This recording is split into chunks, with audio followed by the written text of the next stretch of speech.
In the shadow of the United States Capitol building lies a memorial that is very different from the others.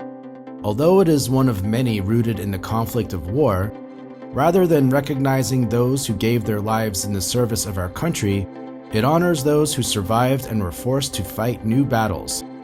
In this series, we will explore the American Veterans Disabled for Life Memorial. It tells a powerful story on its walls and provides a space of quiet remembrance at its reflecting pool and eternal flame, one of only a few in the area.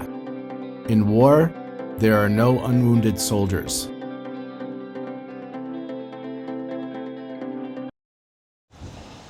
And now we are at the 3 glass walls with quotes from disabled veterans.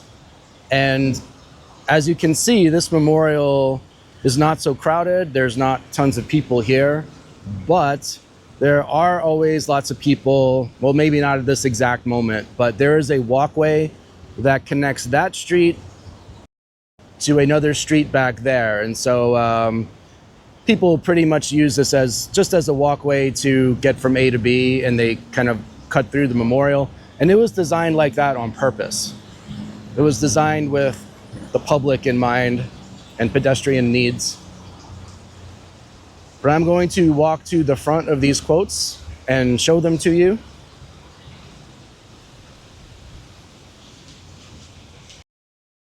Most walls you see at memorials are not made of glass. Usually they're made of some form of stone, so marble or granite. But this one is glass, and it also has photographs embedded in them. So you can see at the bottom here, this says Horace H. Shaw. He is a veteran who said this quote, and all of them are like that. All of them have the quotes, and then they have the person's name at the bottom. But I will read this to you. Hopefully you can see it. I hope it comes through. But this one says, "The strongest ties between human beings are not cemented in safety, luxury, and comfort. It is the sharing together of the scanty covering, the insufficient shelter, drinking from the same cup, eating from the same plate, the dividing by a hungry soldier with a hungrier comrade the last morsel of meat or the remnant of a cracker, the binding up of each other's wounds, the lending of courage from one heart to another. These are what create the strongest bonds between human beings."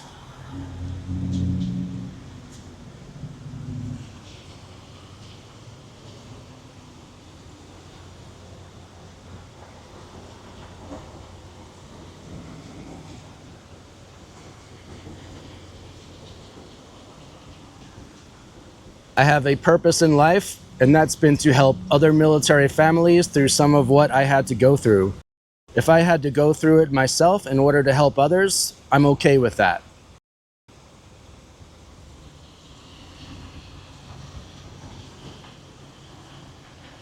And there's a large quote in the middle. It says, "I loved him for who he was in his heart, and he still had that. And I loved him for what he had in his mind, and he still had that."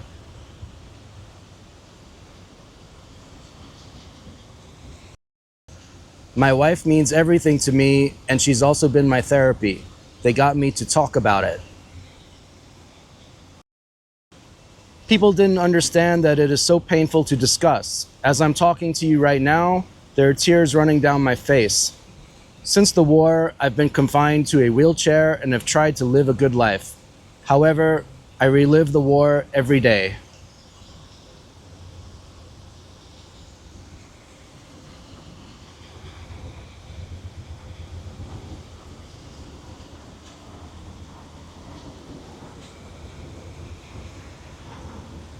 I felt a special compassion for these young men.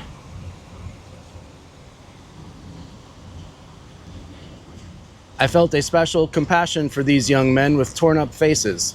The wounds one could see were often less severe than the psychological injuries they brought with them. My heart went out to each of them. And we will get to that wall in a minute.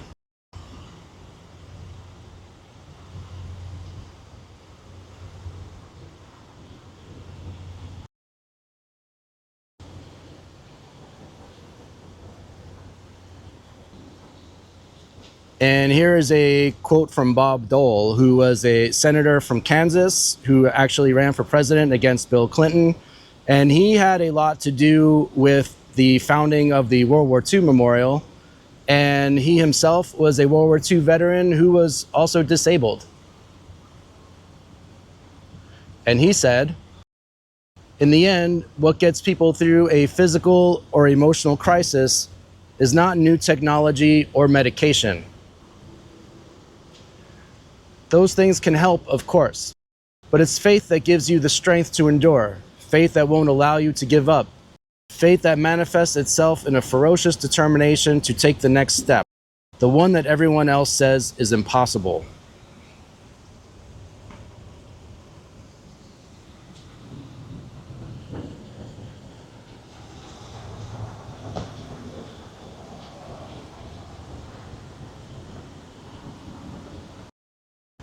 When you're young, you're invincible.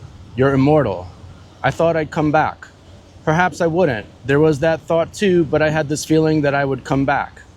Underneath that feeling, there was another, that maybe I wouldn't be quite the same, but I felt I'd make it back.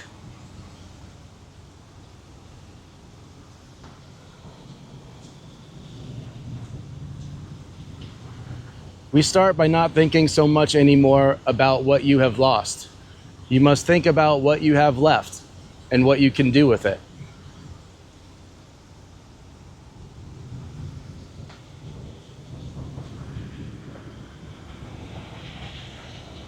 And this is a very powerful shot.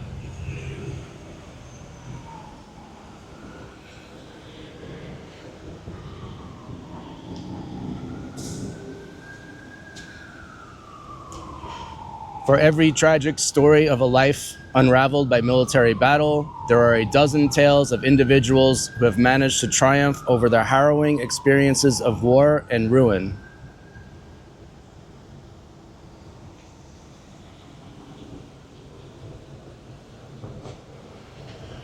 And in the back, there are life-threatening injuries to confront and surmount, life-changing disabilities to meet and master, and life-shaping experiences to make peace with and understand.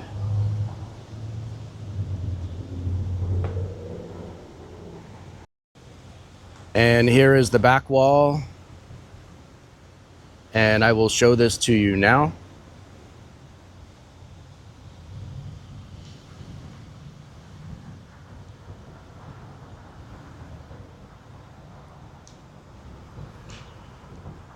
On the back in white, it says, "I shall recall with reverence those who fought beside me and died.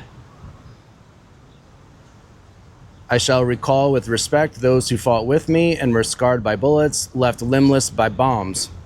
I shall recall with humility those who were stronger and braver than me, and I shall recall with celebration and joy our nation's heritage of selfless sacrifice and commitment to the common good."